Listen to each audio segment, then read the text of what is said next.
কুমিল্লা মরিচ আমার শৌখিন বাগানে দেখতে পাচ্ছেন। আমি এখন হারভেস্ট করব। আসলে এগুলা তোলার জন্য উপযুক্ত হয়ে গেছে। আমি আপনাদেরকে একটু দেখাই।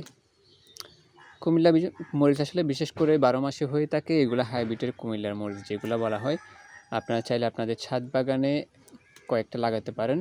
আপনাদের পারিবারিক চাহিদা মেটানোর জন্য আসলে কয়েকটা গাছ লাগাতে পারেন। ছাদের মধ্যে এরকম ছোট টবের মধ্যে লাগালে এগুলা সারা বছরই ফল দেয়। শীত, গ্রীষ্ম, বর্ষা সারা বছরই কিন্তু আপনারা ফল খেতে পারবেন এই সুন্দর মরিচ গাছটার। আরেকটা আছে দানি মরিচ। দানি মরিচের মধ্যেও কিন্তু খুব সুন্দরভাবে ফল দেয়। দানি মরিচ আমাদের স্টকে তাও আছে। এটাও কিন্তু 12 মাসে একটা দানি মরিচ। দানি মরিচের আমি একটা গাছ দেখাই আপনাদেরকে। এই যে দেখতে পাচ্ছেন, এটা হচ্ছে দানি মরিচ। দানি মরিচের চারাও আমাদের অ্যাভেলেবেল রয়েছে। বিশেষ করে আসলে কুমিল্লা মরিচ এবং দানি মরিচ দুটাই কিন্তু 12 মাসে কিছু জাত রয়েছে, যেগুলো আমাদের নার্সারিতে আমরা যেগুলো উৎপাদন করে থাকি বেশিরভাগ হাইব্রিড চারাগুলাই উৎপাদন করে থাকি।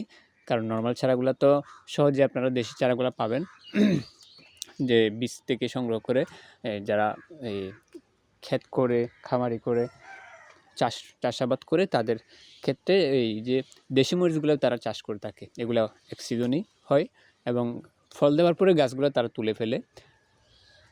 আর এই গাছগুলো হচ্ছে আপনাদের ছাদ বাগান, ব্যালকনি বাগান এবং আঙিনা বাগানের জন্য পারফেক্ট। দেখেন মাশাআল্লাহ কতগুলা ফল আমি সংগ্রহ করেছি।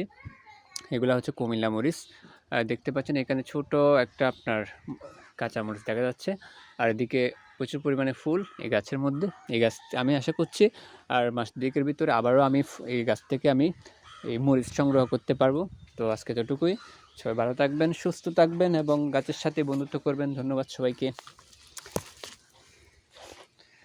গাছটার জায়গায় গাছটাকে রেখে দিলাম।